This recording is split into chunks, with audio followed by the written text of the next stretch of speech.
Everyone take a deep breath. We're going to be fine. I'll take a deep breath myself. You're locked on.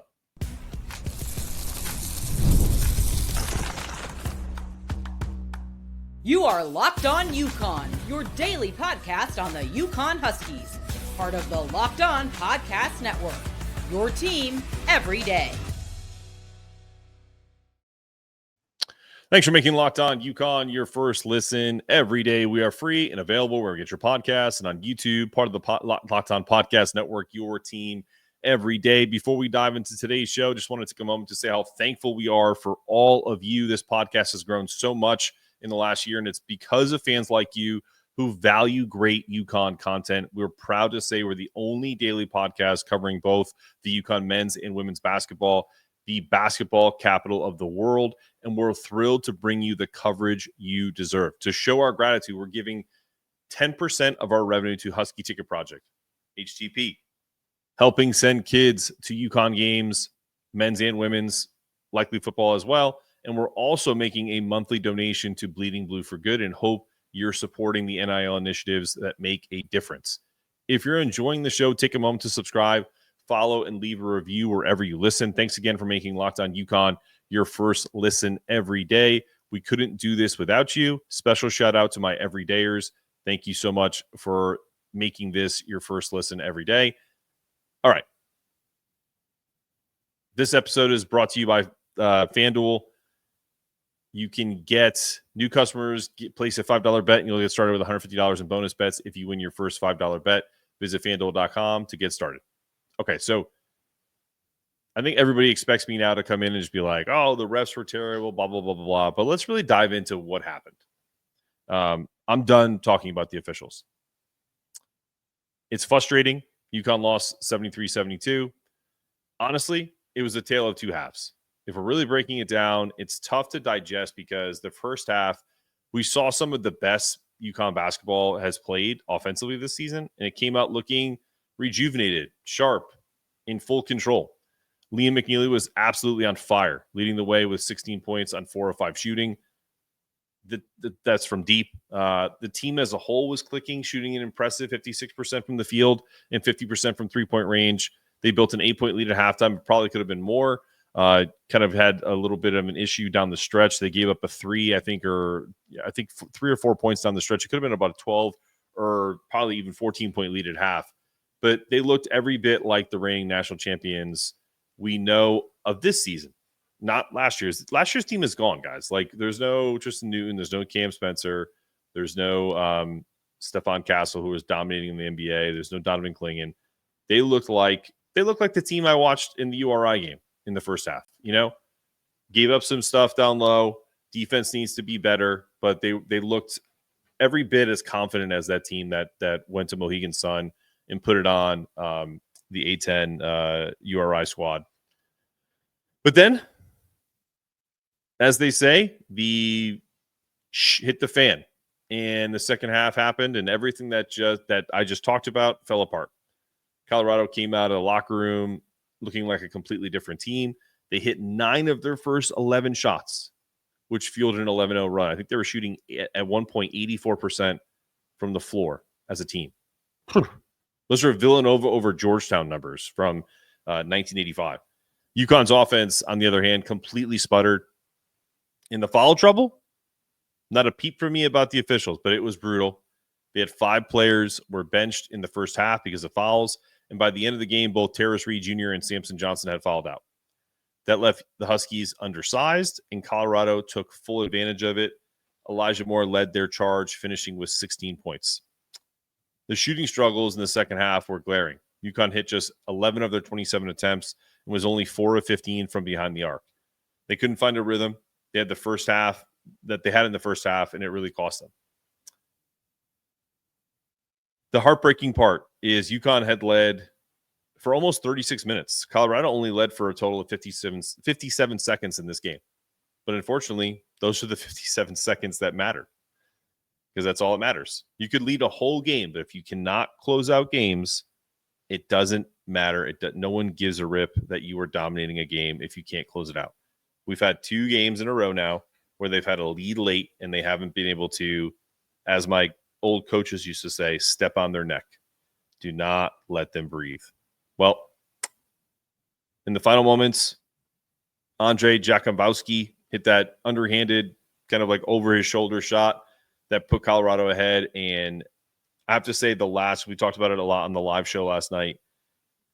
We have to find who is going to have the ball when we have close games, because let's face it, there's going to be a lot of these games this year. We may get that tonight at midnight going into Thanksgiving. That it's not Hassan Diarra. I love Haas. I think he played well last night. He had 10 points and 6 assists. He was 3 of 4 from 3. In fact, I think the 3 that he missed to try to tie the game was the only 3-pointer he missed all game. Yeah, I mean, that's the only shot he missed all game from 3. But it was probably the only one that was super contested. I think there was another one where he kind of had to look at the shot clock and threw that up and it went in. So take that for what it's worth. I think for me, the issue I have, I'm literally watching that replay right now where he realized it and hit this bomb of a 3. So he's capable. Could that shot have gone in? Sure. But he's not our best shooter. I want that in Solo's hands. I think he's got that clutch gene that people talk about. As far as like the minutes distributed, we had Liam was 33 minutes. He was in and out. He had a hip flexor. He played well, but I think he was a little bit diminished because of what was happening with him physically. Alex Caravan played 28 minutes, but did not play well. 1 of 8 from the floor, 1 of 7 from 3. Had 5 rebounds, a block. Played okay defensively. Samson Johnson did not play well. 13 minutes, 5 fouls. He was 4 of 5 from the floor with dunks and putbacks. 1 rebound. 1 rebound from your center is not a good thing. Solo ball, played 32 minutes, had 16 points. Again, Solo is our best player overall, in my opinion, currently. Then you have, someone like Jalen Stewart, who played 19 minutes off the bench, didn't make a 3, but he looked great. 6 points, 3 rebounds. Terrace Reed, again, got to get him involved more. 1 of 1 from the floor, 1 shot. Kind of reminds me of that Bob Uecker from Major League. 1 hit, 1 goddamn hit, 1 shot, 1 goddamn shot. Like, I think, again, this team needs to find an identity, and I think they're starting to. We got a quote from Dan Hurley that we posted on our social media that I think we have to play Ahmad Noel. I'm going to find it for you because my crack staff sent it to me late last night. Ahmad in the second half, he showed his inexperience, but he plays with some physicality out there, and I think he's going to be a good player. I think we have to play him following UConn's 73-72 loss to Colorado. So I think we're with him. He was a guest on our show.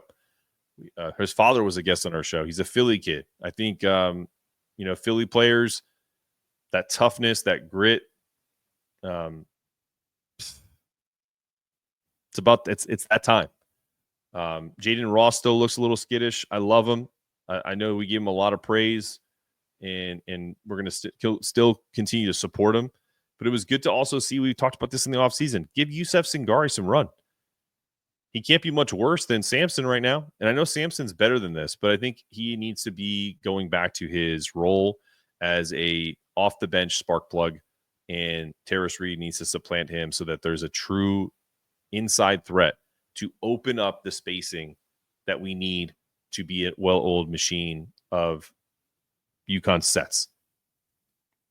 We can talk about defensive strategy all you want, but if this offense is going to be consistent, these 2 games are winnable and easily should have been UConn wins if they had Terrace starting. I think they win both these games. That's my hot take for this first segment.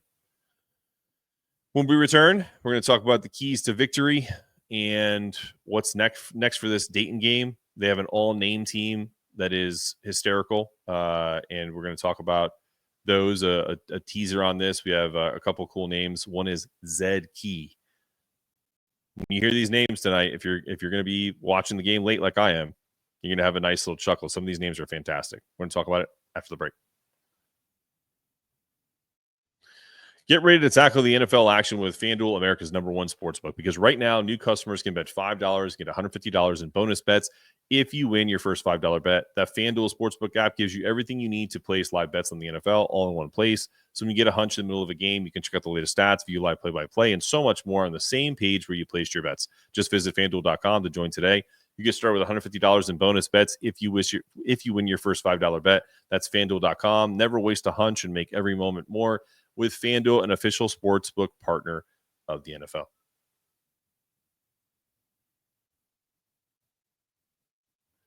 All right, you're back on Locked On UConn. Never thought I'd say we are playing the midnight seventh place game against Dayton. But let's talk about what this loss means for UConn moving forward. First off, it's historic for all the wrong reasons. It's the first time in nearly 7 years that UConn has lost consecutive non-conference games. Major hit to their momentum and potentially their AP Top 25 ranking.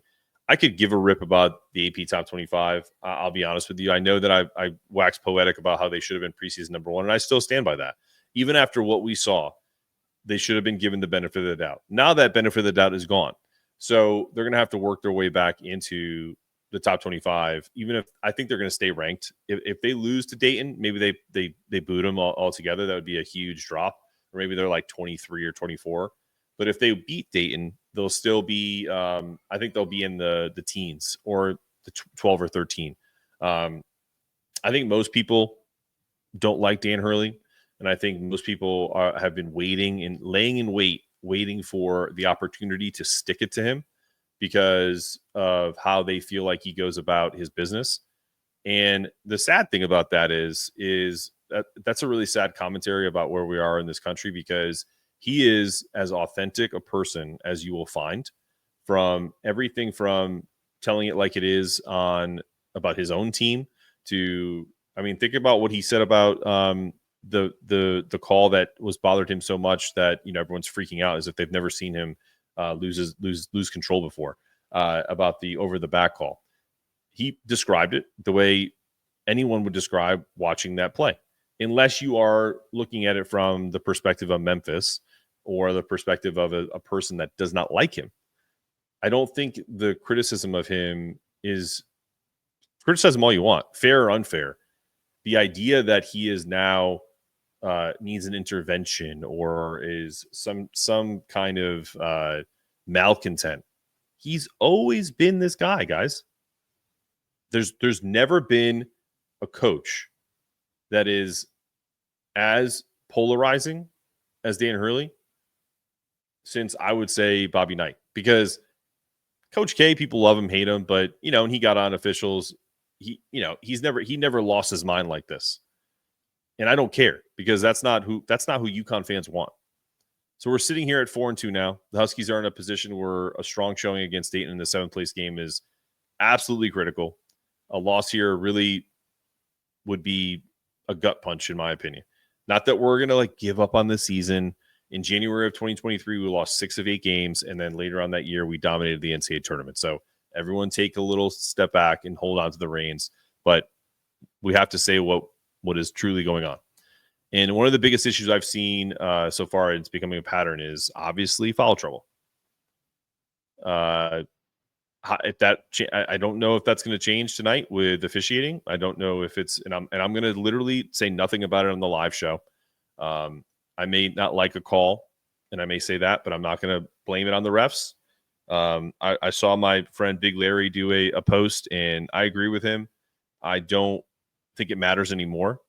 I said what I said. I stand by what I said in my 2 live shows, that officiating marred both of those games. Will it happen tonight? If it does, we're going to gloss over it, because at this point, UConn's got to figure out who they are defensively and figure out how to not allow these officials to be a part of these games. I think Dan's really dug deep on his bench, and I think he's going to continue to do that, using Ahmad and Youssef in early action potentially. And I think it's not, I think it's actually better for UConn to let these guys get in there early against these games, because let's face it, the Memphis loss, when this is all said and done, is going to look really good on UConn's resume. because I think Memphis is going to get ranked in the top 15 after this, whether they beat Auburn or not. And then I think you're also going to see Colorado surprise some folks in the Big 12. If they play the way they played even once or twice like that in a Big 12 game this year, they shot 64%, 56% from three yesterday, and 52% overall. You're going to beat a lot of teams doing that. So maybe that doesn't happen again this year. Maybe that's part of being a back-to-back champion, that you're going to get everyone's best shot. But I think that, to me, is those two losses will kind of take care of themselves. I think another, I wouldn't say call it a major concern, but another area that I'm concerned about is, again, we talked about this, is who's the alpha? Is it Solo? Is it Liam? Alex's struggled a little bit yesterday, and even though he's been averaging about 15 points per game, he scored just 6, and he took 8 shots, 7 of them from 3. Too many really long threes. I know he's earned that, but it's just, come on, man, we're not making them, and it's not that you don't shoot them. It's work to find a better shot. I think that's not what we've come to expect from him. UConn desperately needs to have him rediscover his rhythm, and I think Liam has to continue to hunt for his shot like he did in this last game.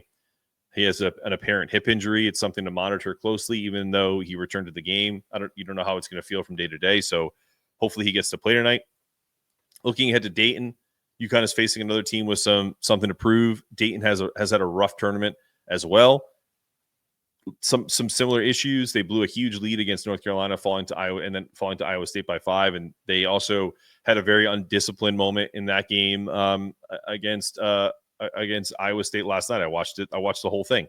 Iowa State's guard was driving to the hole in a tie ball game with under a minute to go, and one of the players on Dayton just cracked him. Went for the ball, but his hands went through and smacked him in the face. There was a flagrant 1 assessed, 2 shots in the ball. They go up 4, and is essentially all she wrote. But their names. Trying to get to this. Malachi Smith, great name. Zed Key, another great name. My favorite one of all. Not because of his last name, but because of his first name, Enoch Cheeks. That's a real name. They can all put up points, and they're quick, and they're fast, and they are well coached. So for UConn, this game is about to be about avoiding an 0-3 trip. But it's about pride, guys. Got to get that dog mentality back, proving this team can handle this adversity, that they're not going to crumble under the pressure of being the marked team. And particularly in the second half. I don't care about if they're up 15 at the half. Cool. Guess what? Go up 15 more points and blow this team up by 30. If it's a close game, it's a close game. But I don't want them to have their foot take off the accelerator. What does Dan Hurley say all the time? Foot stays on gas. This is a chance to show they can regroup, refocus, salvage something here, get out of here with 1 win, 7th place. We'll take our participation trophy and kind of get over this nightmare trip to Maui, and let's see if they can do it. That's the bottom line. We'll be back. All right, guys. Last thing from me. Let's talk big picture. It's going to stop, like we talked about, we're going to stop complaining about the officials, because honestly, we know what it is. We know that a potential three-peat would be one of the toughest accomplishments in the history of college basketball. The target on UConn's back isn't just there. It's big. It's a flashing neon sign. For teams like Memphis, Colorado, now Dayton, beating UConn is now their badge of honor. A win against us early in the season, in particular when you have this opportunity, becomes their version of we beat Duke or we beat Kansas. These are the things that used to be said about those clubs that they say about us now. The Huskies are a name brand, even though they have been forever. This season in particular, going after a 3rd straight national championship, people are going to revel in our losses. Oh my God. It is without a doubt the funniest thing ever to see people who never said a word about UConn, or the old faithful, all the Duke fans that hate us, Kentucky fans, come out of the woodwork. But you know what? That just shows how far we've come in such a short time. Think back 25 years ago. It was a shock to everyone but UConn fans when we beat Duke in the 99 championship. That win was a huge moment for college basketball. But now, people expect us to make Final Fours and win titles. It's like the Patriots dynasty. UConn has gone from the plucky underdog beating the Rams that everyone was rooting for Tom Brady to win just one over the powerhouse. And now people are saying, aren't you tired of UConn? Aren't you tired of Dan Hurley's shtick? UConn fans are going to grow tired of Dan Hurley. But let's be real. When people complain about Dan Hurley on the sidelines or so they're tired of seeing UConn win, they don't get it. If only they saw how we react to fouls, poor defense, or missed shots, they totally understand that we are simpatico with Dan Hurley. We're not tired of it. We crave it. We're absolute lunatics. We're savages who love winning because it's fun. It feeds who we are, where we're from, and what we represent. So no matter what happens, we ride with this squad. Whether we're 1-2 or 0-3, there's no time to pout anymore. There's a game tonight. There's a game on Saturday, another next Tuesday. So no rest for the weary. Let's see what this team can do tonight. I'll be live streaming it, doing a live reaction / streaming show, likely from the second half. The scenario is this, guys. I've worked it out with the missus. I'm handling the feeding and taking care of my almost 3-month-old daughter. We do that right now in the living room because it's easier for us to kind of handle her and her bassinet. So that's going to be a mobile iPad that I'm going to do my show on, and I'm going to have it on live for likely the entire second half. People can chime in. I'll have my earbuds in, so you're not going to wake anybody up. You can be loud and excited about stuff, and we're going to talk through this game. And hopefully when it's over, I'm going to sign off with a UConn team that's 1-2, or I'm going to be a frustrated guy at 2 or 2:30 or 3 in the morning, getting ready to cook Thanksgiving dinner for about 8 people on about 4 hours rest. Either way, we're doing it. This has been another episode of Locked On UConn. I'm imploring you to stay locked on, stay connected, ratchet up that toughness meter, and root for these Huskies no matter what. Let's go, boys. Time to turn it around.